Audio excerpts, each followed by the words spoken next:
I'm teaching a sister how to be more feminine, and she's teaching me how to be more masculine. Hi, Soul Dr. Nick here. And the funny thing is, because, well, actually, this is just a story, but here's a story. Because I grew up feeling my parents' pain, I learned how to be more empathetic, more feminine, more with the chaos, more feeling, more being. And because my sweet sister, not biological, but sweet sister, grew up having to grow up early, defend her siblings, to be independent, to think, to build her own business. She grew up more with that masculine structure, container, all of that. And so we're actually teaching each other how to step into more of a balanced nature. And the funny thing is, the balance is not what we would have thought. And it's funny because my partner in life was very masculine. And so as I learn how to step into my masculine more, she can actually feel safer and step into her feminine. And her partner was very feminine. And so as I can teach her how to be more into her feminine nature, she can actually attract more masculinity into her life to actually feel safe in that way without having to hold all the safety herself. And we use these terms and gender because it actually has benefit to going back there. There's so many women that I've worked with where I can say to them after the end of breath session, it would have been way easier if you were born a man, and there's a part of you that wishes you did. And can you see the wisdom in this lifetime of having been born a woman and having all that you are?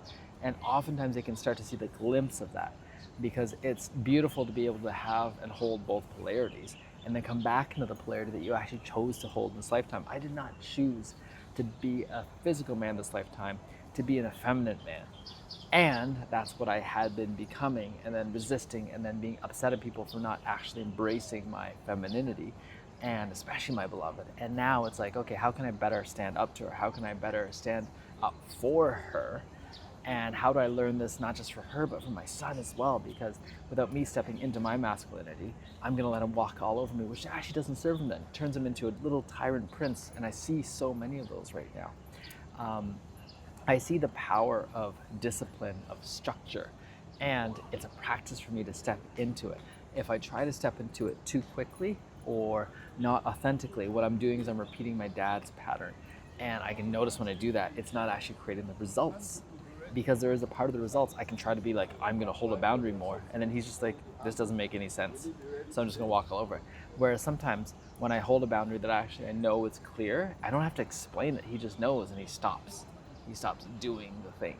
And I can look at it sometimes as I'm either winning or losing, instead of just saying, hey, he's helping me become more clear on me. That's what he's doing. And he's helping me be more clear how to incentivize him as well, because I'm watching other people and they can be like, I'm going to go do this first. And he just rushes after it, or ask him, I just need some help. And he can't wait to provide it, especially for a female. And isn't that funny that naturally he wants to help the females more than the males? And how do we follow our natural instincts and patterns without making it wrong, without trying to balance things out right away, without letting people have, especially children, have their own natural inclination?